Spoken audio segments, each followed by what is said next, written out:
Jesus é o Senhor! Jesus é o Senhor! Que alegria, né, irmãos? Que esfera viva, esfera do reino, uma esfera celestial. Estamos muito felizes de estar aqui em João Molevade, junto com toda a microrregião, Barão de Cocais, Itabira. É muito bom poder ver os irmãos e poder desfrutar do que o Senhor nos tem dado. Amém. Então, gostaria de aproveitar esse tempo que nós temos. Hoje nós vamos falar um pouquinho a respeito também do tempo. Amém. Então, para desfrutarmos Efésios capítulo 1, versículos 3 a seguir. Efésios capítulo 1, versículos de 3 a seguir. Amém? Bendito o Deus e Pai de nosso Senhor Jesus Cristo, que nos tem abençoado com toda a sorte de bênção espiritual nas regiões celestiais em Cristo, assim como nos escolheu nele antes da fundação do mundo, para sermos santos e irrepreensíveis perante ele, e em amor nos predestinou para ele, para a filiação, por meio de Jesus Cristo, segundo o beneplácito de sua vontade. Só para poder ficar mais vivo, eu vou pedir para todo mundo ficar de pé, e nós vamos ler esse versículo de 3 a 5 novamente, com o espírito exercitado, porque esse versículo fala a história da nossa salvação. Tudo começou aqui. Vamos lá, versículos 3 a 5. Bendito de nosso Senhor, que nos tem abençoado com toda a sorte de bênção espiritual nas regiões celestiais, assim como nos escolheu nele antes da fundação do mundo, para sermos santos e irrepreensíveis perante ele, e em amor nos predestinou para ele, para a filiação, por meio de Jesus Cristo, segundo... Aleluia! Jesus é o Senhor! Irmãos, amém. Podem se assentar. Nesses últimos dias, nesses últimos tempos, o Senhor tem falado para nós de uma maneira tão viva, e nós entendemos que nós somos os santos da 1ª hora, nós entendemos que o Senhor está próximo da sua vinda, e que nós, que estamos vivendo a vida da igreja, estamos sendo chamados para viver um tempo em que nós olhamos somente para o Senhor. Estamos convencidos de que o Senhor nos separou e tem nos dado a revelação de sua palavra para que possamos, na sua vinda, sermos todos encontrados de pé e fazendo assim. O tempo em que nós estamos vivendo é um tempo onde nós temos toda a clareza. Nós não estamos perdidos, nós não estamos confusos, nós sabemos onde nós estamos, nós sabemos para onde estamos indo, nós sabemos quem nos chamou, nós sabemos qual é o nosso propósito, sabemos qual é o propósito da igreja. Você não está enganado. Você não está perdido. Você sabe muito bem em que lugar da história, em que lugar do tempo você está. Estamos próximos da vinda do Senhor. E a palavra de Deus tem nos alimentado de forma que o que nós recebemos hoje é o que é necessário para nos tornar vencedores. Nós amamos toda a palavra de Deus. Cremos que toda a Bíblia é ela, a revelação da vontade de Deus. Mas também estamos claros que a palavra de Deus, pelo seu Espírito, é nos dada a cada tempo, por meio dos seus apóstolos, por meio do seu servo, por meio do seu profeta, para que a igreja tenha uma clara direção com respeito ao tempo em que ela está.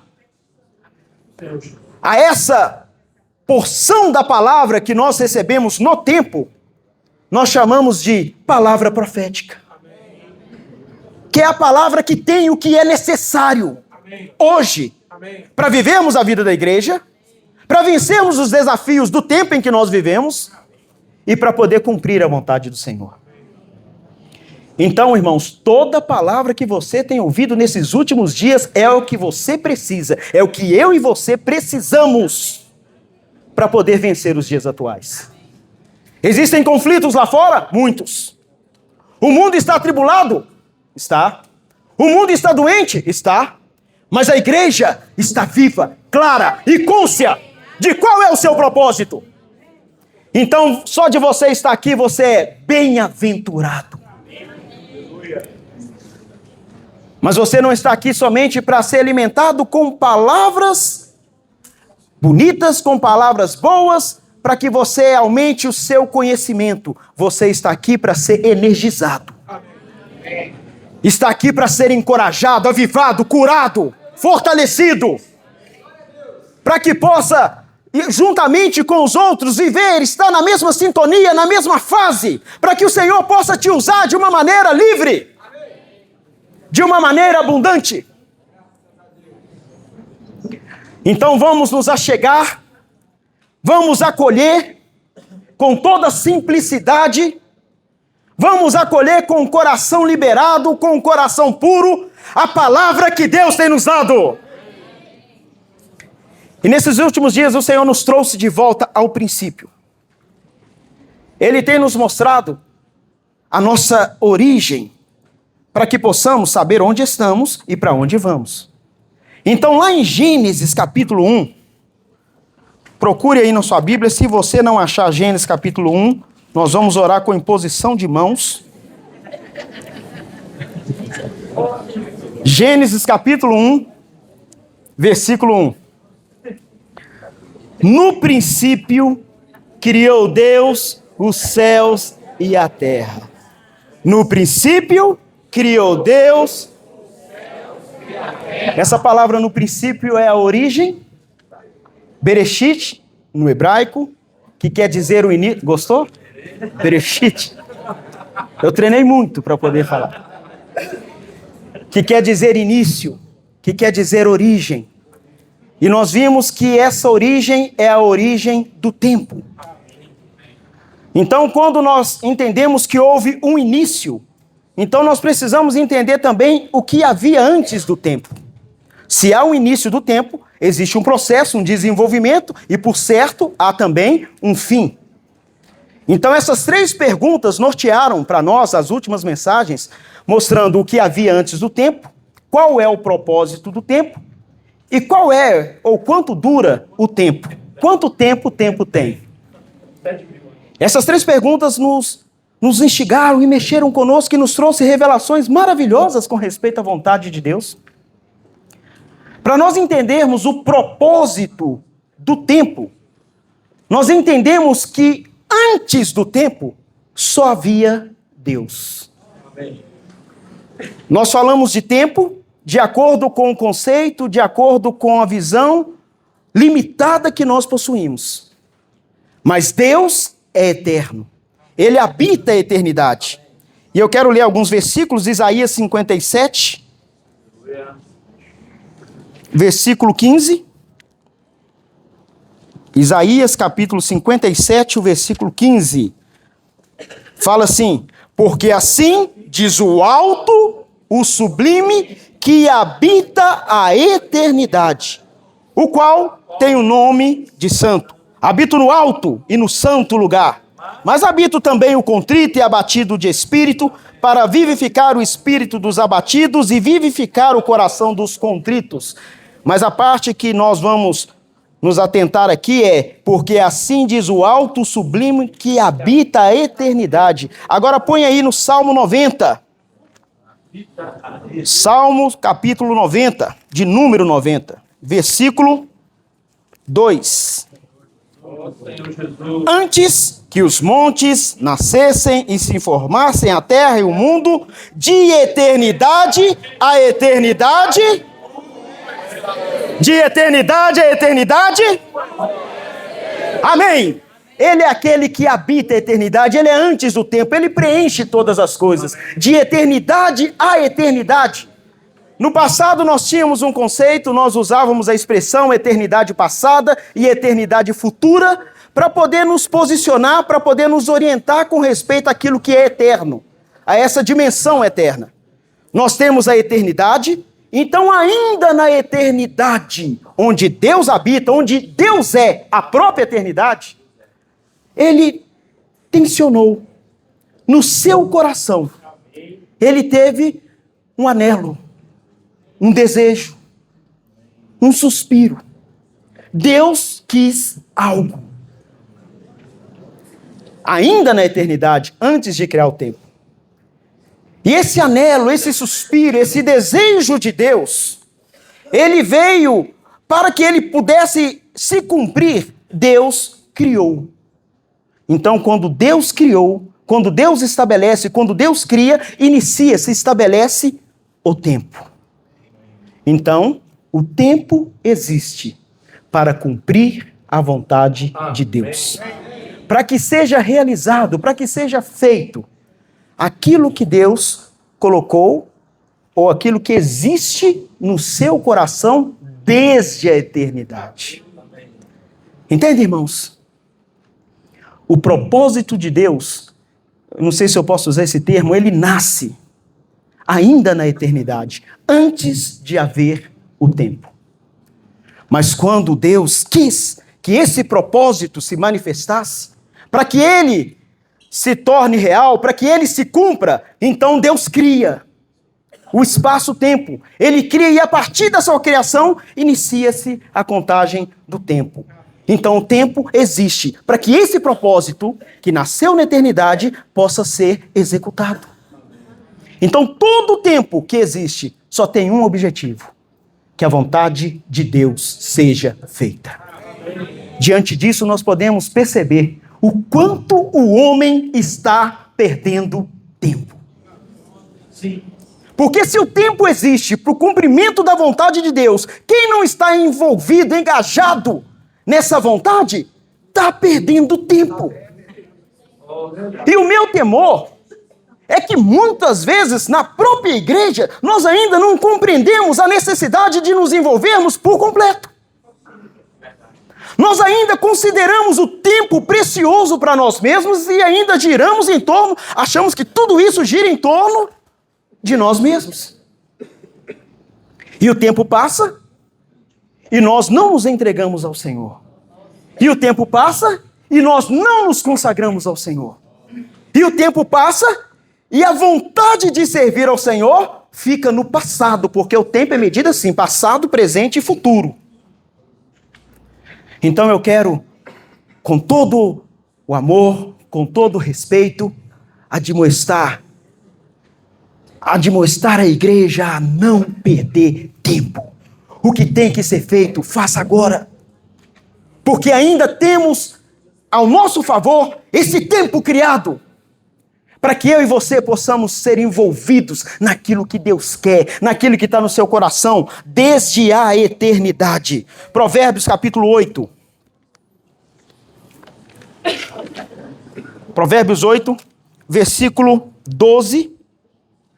Eu vou lendo, irmãos, para ganharmos tempo. Eu, a sabedoria, habito com a prudência e disponho de conhecimentos e de conselhos. Indo para o versículo 22. O Senhor me possuía no início de sua obra. Antes de suas obras mais antigas, desde a eternidade, fui estabelecida. Desde o princípio, antes do começo da terra, antes de haver abismos, eu nasci.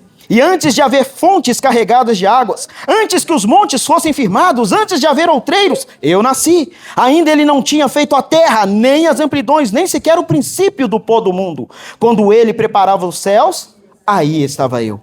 quando traçava o horizonte sobre a face do abismo, quando firmava as nuvens de cima, quando estabelecia as fontes do abismo, quando fixava o mar o seu limite, para que as águas não traspassassem os seus limites, quando compunha os fundamentos da terra, então eu estava com ele e era o seu arquiteto. Amém. Dia após dia, eu era as suas delícias, folgando perante ele. Então, na eternidade, irmãos, havia Deus. Mas nós entendemos que Deus aqui é o Pai, o Filho e o Espírito. Havia uma unidade desde a eternidade entre o Pai, entre o Filho, entre o Deus triuno. Uma comunhão viva, orgânica, real e cheia de amor. Amém. Deus é completo em si mesmo. Amém.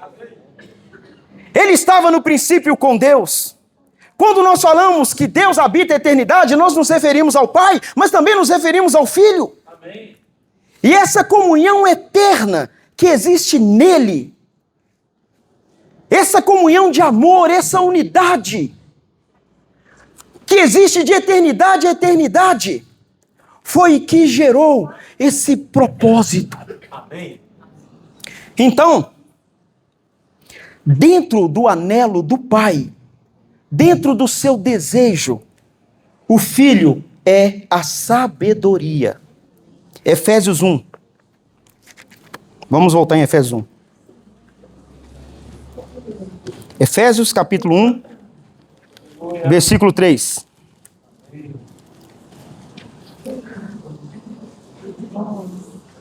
Vamos só ao 5.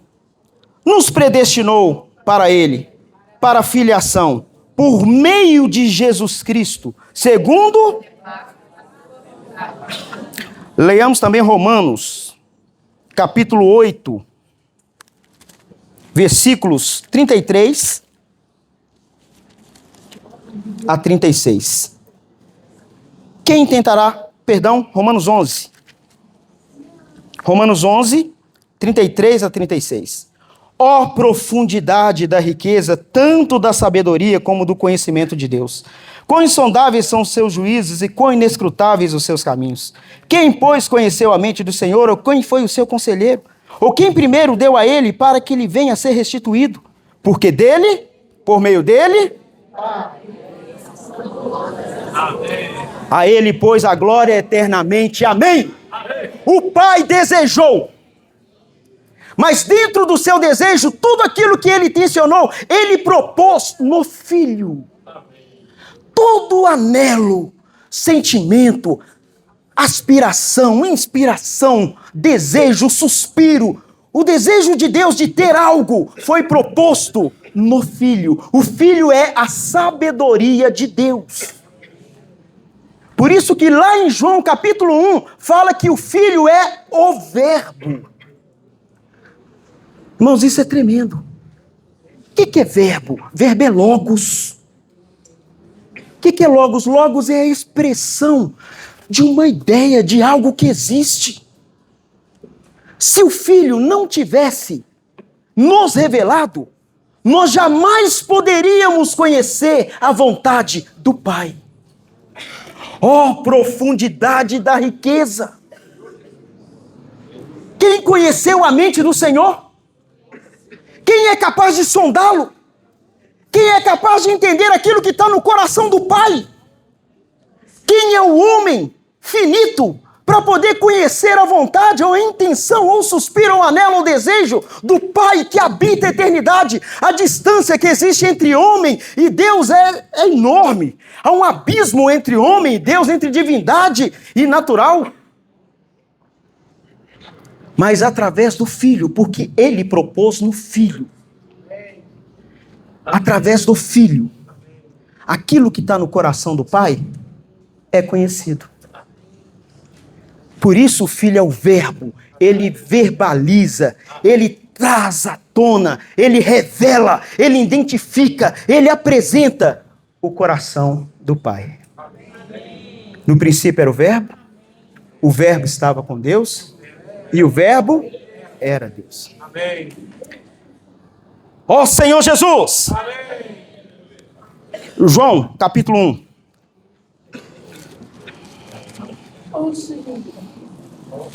Evangelho de João, capítulo 1, versículos 3 e 4.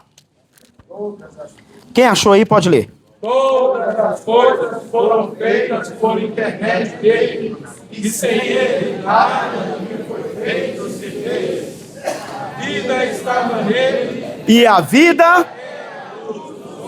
Amém. Ele é aquele por meio de quem todas as coisas existem. É por meio dele. E é para ele. Mas lá em Provérbios, capítulo 8, o versículo 31, alguém pode abrir aí e ler, por favor. Provérbios, capítulo 8, versículo 31. Regocijando-me no meu seu mundo habitável e achando as minhas delícias com os filhos dos homens. Aleluia.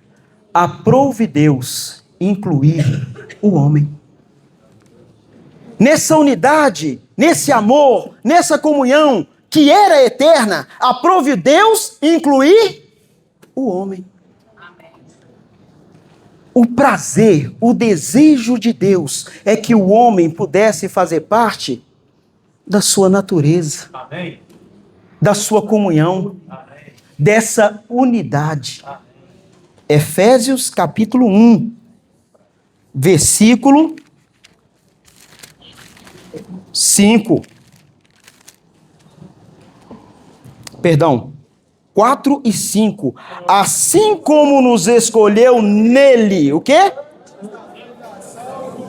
Para sermos santos e irrepreensíveis perante ele, e em amor nos predestinou para ele. Só até aí. Essa é a vontade do Pai. Nos escolheu antes da fundação do mundo. Aleluia. Isso surgiu lá na eternidade, antes do tempo, Amém. para sermos santos. Amém.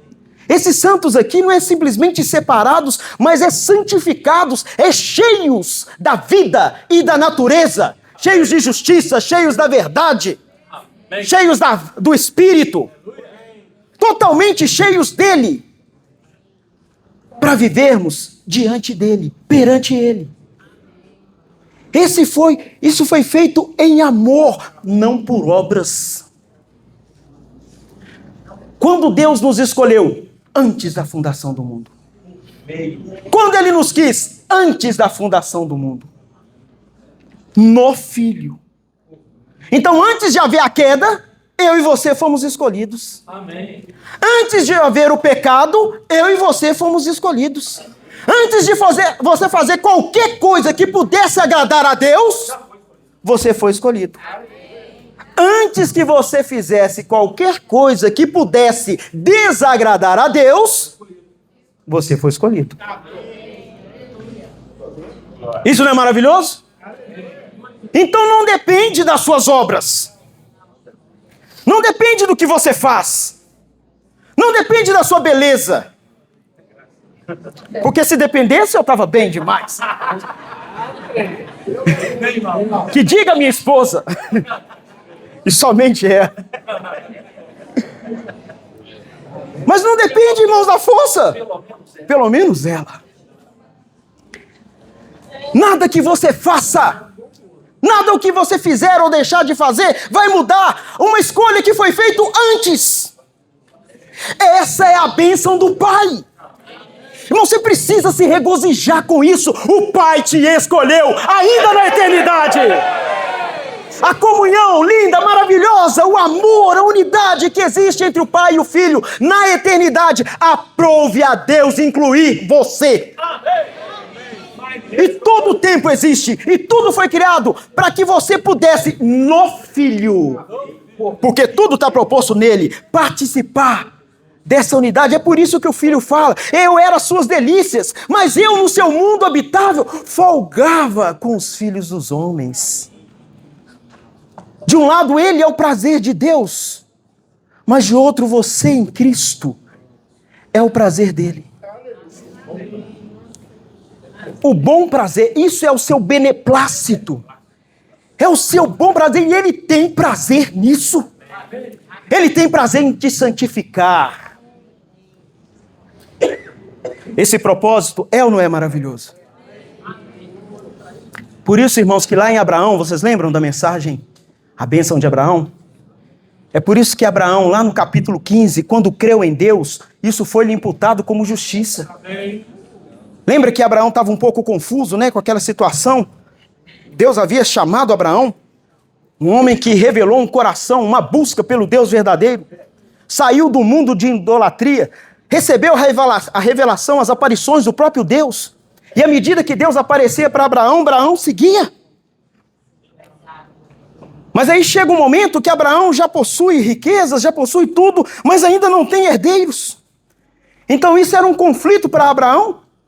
Então Abraão olhou para Eliezer e falou assim, deve ser ele. Já que eu não tenho filho, vai ele. Mas aí Deus falou assim, não. Vem cá, Abraão. Olha aqui para o céu. Quantas estrelas? Tão numerosa quanto as estrelas do céu será a sua descendência. E a palavra diz que Abraão creu em Deus. E isso? Em que capítulo foi isso, Diego? Capítulo 15. Mas aí no capítulo 16 ele arruma um jeito, não é isso? Induzido pela sua esposa, cuidado o que você pede para o seu marido.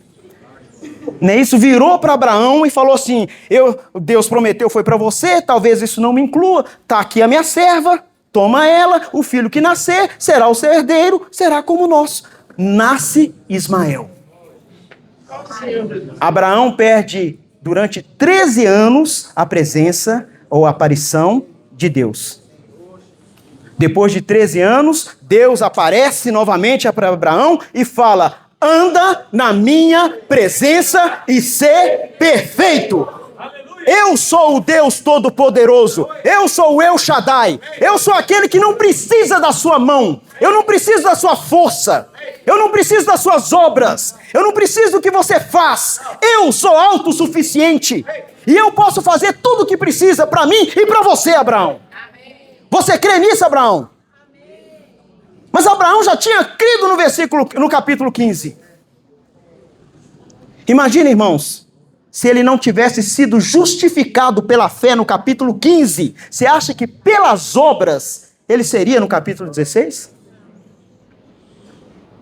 Então quer dizer que o que nos justifica não são as nossas obras. É a fé, irmãos. É a fé. Esse é o propósito do tempo. Que a vontade de Deus se cumpra. Que você seja santificado no Filho. Aí vamos lá no capítulo 1 de Efésios, versículo 9 e 10. Vocês já sabem de cor, né? Desvendando-nos o mistério da sua vontade, segundo o seu beneplácito, que propusera de fazer convergir nele, na dispensação da plenitude dos tempos, tanto as do céu. Então hoje o tempo está passando, se desenvolvendo, e o propósito de Deus está se cumprindo. E quando chegar a plenitude dos tempos, todas as coisas vão convergir para Ele. Para quem? Naquele em que foi proposto todas as coisas, no Filho, em Cristo. Amém. Então Ele mesmo encabeçará tudo. Mas por meio da sua igreja. Amém. Por isso que depois, após cumprir a redenção, Ele foi entronizado, levado aos céus, e o Senhor falou, assenta-te à minha direita, até que eu coloque os teus inimigos por estrado dos teus pés. Em outras palavras, relaxa, agora é comigo. Amém. É isso mesmo. Aí derramou do seu espírito. Se você ler o Salmo 110, o versículo 1 fala isso. Assenta-te à minha direita até que eu ponha o teu inimigo por estrado dos teus pés. E depois você vê Deus presenteando a Cristo um exército. Amém. De jovens santos. Aleluia. Com qual objetivo, irmãos? Para subjugar o inimigo. Para colocar o inimigo debaixo dos pés. Aleluia. Onde Cristo vai ser o cabeça sobre todas as coisas. Onde Ele é o cabeça sobre todas as coisas. Porque isso é um fato, isso é uma realidade. Mas hoje a igreja, no tempo, está sujeitando tudo que ainda se opõe a Ele. Você sabia, irmãos, que o seu viver, o seu testemunho, o seu desfrute, a sua comunhão está sujeitando a desordem, Satanás, o mundo e tudo que existe que é contrário à vontade e ao encabeçamento de Cristo? Você sabia que quando você vem a uma conferência como essa, você está sujeitando o inimigo? Glória a Deus. Quando você pega aquela folhinha de imersão e se enche com aquela palavra, você está sujeitando o inimigo? Quando os jovens, adolescentes, mas também os intendentes se reúnem aqui e ecoam um grito de guerra, ele abala o inferno? Não existe principado, potestade ou demônio que suporte essa vitalidade, essa energia, essa alegria que emana o Espírito. Quando nós estamos aqui desfrutando, vivendo, ruminando, imergindo na palavra, irmãos, nós estamos edificando a igreja. E estamos lutando contra as forças das trevas. Porque aquele que foi entronizado, aquele que é o cabeça sobre todas as coisas, conta comigo e com você. Amém. Para que venha a plenitude dos tempos, para que feche essa era. Aleluia. Por fim teremos o descanso. Amém. Mas para que sejamos introduzidos nesse descanso, ainda hoje é tempo de lutar. É tempo de guerra. Mas você não vence essa guerra por você mesmo. Você vence abrindo o coração e se enchendo. Amém. Amém. Porque o capítulo 1 de Efésios, versículo 22, fala que a igreja é a plenitude daquele que a tudo... Então ele está enchendo, irmãos. Amém. A palavra é ouvida. A palavra é falada. A palavra é ecoada num grito de guerra. A palavra é na imersão. A palavra é na hora de você dormir. É na hora que você acorda. A palavra é nos domingos à noite, quando ela é liberada. É também na quinta-feira numa live. É também no sábado pela manhã, na live do PAC. É quando você sai para as ruas e prega o evangelho. Amém. Satanás cai do céu. À medida que você se enche, o inferno vai sendo subjugado. Aleluia. À medida que você se enche, os demônios vão sendo subjugados. Os principados e potestades perdem a sua atuação. E é por meio da igreja, irmãos, que todas essas coisas estão acontecendo. É por meio de mim e de você. Aleluia! Por isso que nós temos que louvar ao Senhor. Amém. Porque, olha o que eu e você estamos recebendo, irmãos. Você já parou para pensar na grandeza das revelações que você está recebendo nesse tempo? Onde você já ouviu? É difícil falar de coisas terrenas. Não é isso? Nosso mundo limitado, aquela visão cartesiana. Essa dimensão, né? A quarta dimensão, o tempo. E falando sobre essas coisas, aí a gente vai para uma dimensão que está fora dessa esfera, que está fora do tempo, fora do espaço. Estamos falando de coisas eternas, O alto. coisas do alto, Aleluia. e mirando as coisas do alto. Aleluia. Mas quem faz essas coisas? Quem dá essas coisas? Quem pode entender essas coisas? Se o Filho não nos revelasse, se a palavra profética não trouxesse até mim e você... Estava brincando aqui com o Maurício falou assim, você tem que perguntar aos irmãos, vocês estão entendendo? Por que o Pedro fala todo o tempo? Vocês estão entendendo? Porque é grande demais. Mas não é teoria, viu, irmãos? Não é doutrina, não é para poder encher a sua cabeça. É para te levar à prática, é para te despertar, é para você ver que o tempo está passando. A igreja está sendo edificada. Você está dentro disso ou não está? Você está nesse negócio ou não? Aí talvez você olhe para você e fale assim, poxa vida, eu perdi tanto tempo. Se eu fosse jovem, eu faria tudo diferente. Mas eu quero dizer para você que hoje já faz parte da melhor idade, que já é um intendente, é o seu tempo! É tempo dos intendentes! O Senhor começou mexendo com os adolescentes porque era a parte mais simples da igreja, menos complicada. Foram os primeiros a reagir à palavra do Senhor. Não tinham nenhum conhecimento, experiência humana, conhecimento ou experiência humana, bagagem, mas tinham um coração adequado, amava a palavra, queria estar ouvindo a palavra, seguindo de perto. Aí Deus mexeu com os adolescentes, mas parou nos adolescentes? A igreja é formada apenas por adolescentes? É claro, nós precisamos dessa força, dessa vitalidade. Eles mexem conosco, não mexe, não mexe. Mas aí Deus chamou os jovens. Falou assim, para de pensar um pouco em si mesmo. Para de ficar pensando no seu futuro. Gastando tempo em você mesmo. Quantos jovens preocupados. Preocupados com o casamento, preocupado com o filho, preocupado... Eu tô doido para me preocupar com o neto, o Maurício já começa a se preocupar. Mas todo tempo tem as suas preocupações. Mas o Senhor está chamando você e falando assim, presta atenção. A plenitude dos tempos está chegando. Eu estava tendo comunhão com meu filho, o Davi, de 20 anos, e ele falou assim, papai, eu sinto que eu preciso me entregar mais. Eu preciso me consagrar. Mas eu tenho no meu coração alguns conflitos.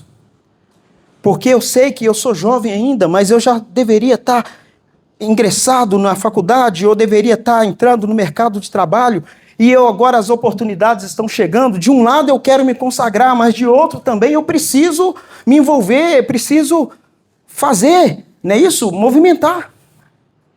Falei assim, então eu não sei, o que eu faço?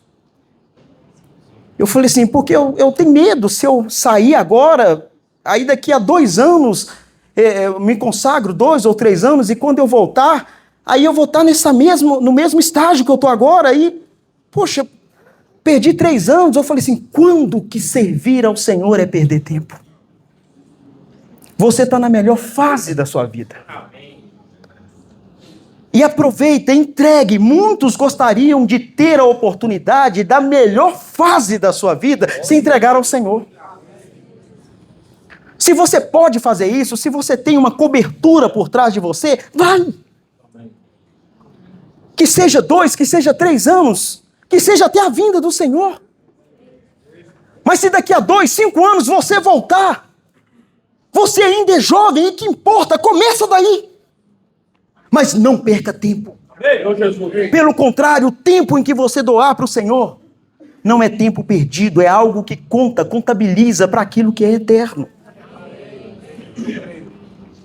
Nem todos têm essa oportunidade de sair para poder pregar, para poder sair para pregar o evangelho fora, ou se entregar integralmente nessa obra, como hoje, graças a Deus, nós temos os nossos comportores. Mas você pode se entregar. O seu coração precisa ser integral.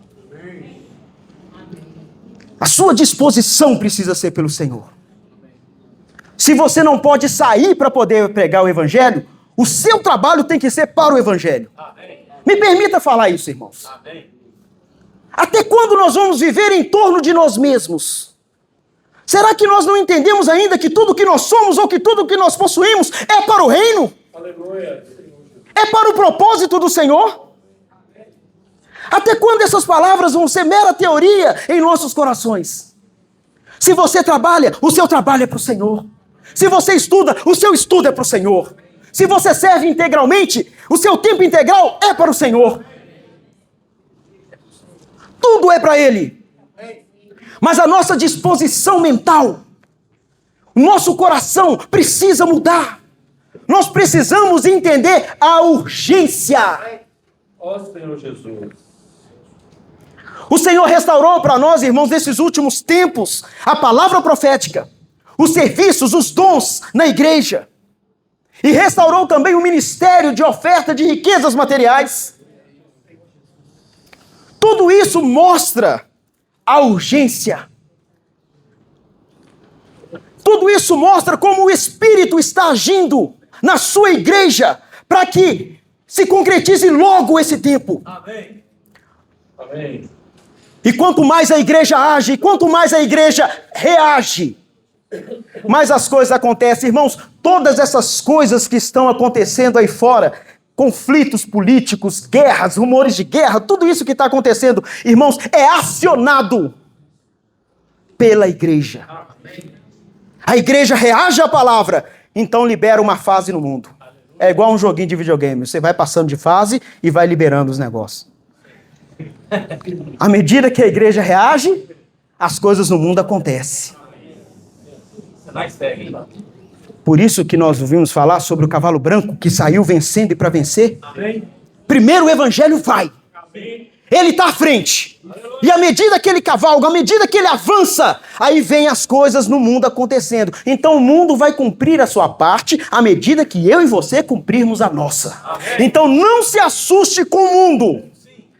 Não fique preocupado com os conflitos fora dessa esfera. Deus tem o controle de tudo.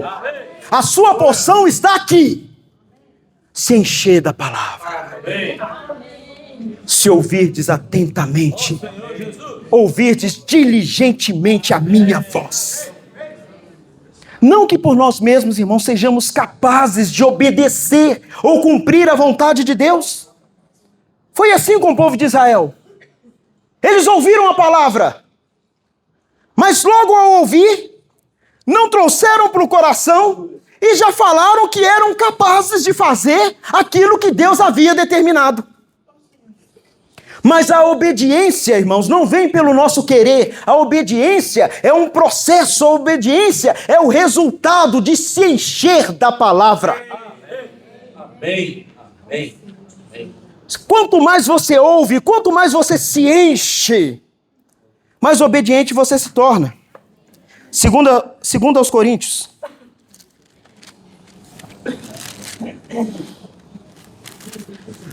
Segundo aos Coríntios, capítulo 10. Versículos de 4 e 5. Porque as armas da nossa milícia não são carnais, e sim poderosas em Deus para destruir fortalezas, anulando nossos sofismas e toda altivez, conhecimento de Deus, e levando cativo todo pensamento ao quê? Versículo 6. Estando prontos, toda desobediência, uma vez completa. Irmão Pedro falou uma palavra que me impressionou nessa última mensagem. Ele falou: Deus quer usar a obediência da igreja como uma plataforma para poder punir toda desobediência. Irmãos, o problema desse mundo está muito fácil de se resolver. Não depende de mim nem de você. A paz entre Israel e o mundo árabe, os palestinos, né? Todas essas coisas que ainda tendem a acontecer, não depende da sua força, mas da sua obediência. Quando nós nos rendermos a Ele, Ele vai usar, irmãos, essa obediência como um testemunho, como uma base, como uma plataforma, para que Ele possa punir toda desobediência. Então vem o fim. Aí lá em 1 Coríntios capítulo 15 fala que Ele mesmo, depois de sujeitar todas as coisas, Ele mesmo se sujeita ao Pai, entregando tudo a Ele. E Ele completa lá em Apocalipse, falando: eu sou o Alfa e o Ômega. Tudo está feito. O início, o fim. Está consumado. Não é maravilhoso isso, irmãos? Por isso nós fomos criados. Aí a gente fica impressionado quando fala que todas as coisas foram criadas. O tempo e o espaço, por causa desse propósito que inclui eu e você. Aí nós ficamos impressionados, em êxtase, sabendo que os céus e a terra foram criadas, mas a atenção de Deus, ele até dá ênfase, né? Porque céu e terra é uma unidade só. Mas na palavra ele fala, criou Deus os céus e a terra. Ele dá ênfase na terra. Porque os olhos dele estão mirando. Porque tem algo nesse espaço que precisa ser cumprido. Aí lá em Zacarias, para ganhar tempo, capítulo 12, versículo 1. Amém. Deus que estendeu os céus, formou a terra, fundou a terra e fez o quê? Então mostra que existe um centro. Os céus para a terra. Mas a terra é para o homem. Mas o homem que tem uma essência, tem algo que vem de Deus. Vamos lá em Gênesis capítulo 2, versículo 7. Senhor Jesus. Gênesis capítulo 2, 7. Como é que fala aí?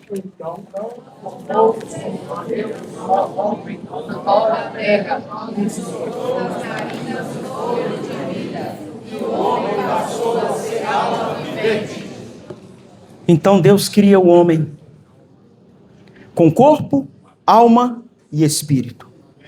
Forma o corpo do pó da terra para que o homem possa interagir, viver nessa terra. Então, ao formar o homem do pó da terra, ao criar o seu corpo, se entende que o homem tem um tempo determinado. Ele vai nascer, e se ele não trabalhar para o arrebatamento, ele vai morrer. O corpo formado do pó da terra permite que o homem se relacione com esse mundo bios, mas Deus, nesse boneco de terra, ele traz algo dele mesmo. Ele sopra o fôlego de vida, Neshama, entra para dentro daquele boneco de barro e o homem se torna alma vivente. Um corpo, uma alma, que é a sua personalidade, mas a sua essência, aquilo que lhe dá vida, é o Espírito, é o Neshama que veio de Deus. Por isso que lá em Jó capítulo 34 fala que se Deus pensasse somente em si mesmo e tirasse o seu fôlego, tirasse o seu Neshama, tirasse o seu espírito dele, toda a carne, porque a essência da vida é o seu espírito. A essência é o que te conecta com Deus, é o que te faz perceber que Ele é. Por isso as pessoas que estão com seus espíritos mortificados, apagados, não têm nenhuma conexão com Deus, exceto pela sua consciência, mas isso é outro assunto. Mas nós que possuímos o Espírito e fomos despertados pelo Espírito de Deus, quando cremos no Evangelho de Jesus Cristo, irmão, nosso espírito se acendeu e hoje nós conseguimos compreender e ter uma conexão com aquele que vive na eternidade. Embora você esteja no tempo, embora você esteja na terra, embora você esteja limitado a essa dimensão, você tem algo dentro de você que faz parte da eternidade, que de alguma maneira está em Deus. É o seu espírito. Aleluia! Como diz em Jó, que te faz sábio, que te dá entendimento. Eclesiastes 3, versículo 11, fala que Deus colocou a eternidade no coração do homem, todavia sem que esse conheça. Mas hoje nós conhecemos. 1 Coríntios capítulo 2, fala que nós temos a mente de Cristo. Quem pode prescrutar as profundezas de Deus, se não o seu próprio Espírito? Quem pode trazer essa revelação? Quem pode te dar esse entendimento? Somente o Espírito. Mas nós temos a mente de Cristo. Então nele, irmãos, nós estamos supridos, nele alimentados, nele nós nos movemos, nele nós existimos, nele nós temos a revelação da vontade de Deus, nele nós somos capazes de fazer a vontade e o propósito de Deus. Essa é a vida que existe dentro de você, que está em você, que é alimentada, desenvolvida pela palavra que você recebe todos os dias. Amém. Amém. O seu espírito é exercitado, o seu espírito é inflamado, o seu espírito entende, o seu espírito compreende essas coisas da dimensão eterna. A alma talvez ainda, a mente ainda é limitada, o corpo muito mais. Mas o espírito é vida, por causa da justiça. Aleluia. Vida. Amém? Amém. Então é tempo de nos enchermos da palavra. Amém. É tempo de permitir que a palavra nos vença. Não se renda à palavra. Para de lutar contra ela. Se entregue a ela. Sabe as ferramentas que nós possuímos? Imersão. Vem ver. Posso orar por você? Instituto Vida para Todos. Tudo isso existe para te ajudar a viver nesse tempo mirando a eternidade. Se nós formos fiéis, se nós tão somente permitirmos que essa palavra nos enche, irmão, por meio de nós, o Senhor vai voltar. Senhor Jesus. E nós seremos incluídos juntamente com Ele no seu descanso. Amém. Jesus é o Senhor. Amém. Amém.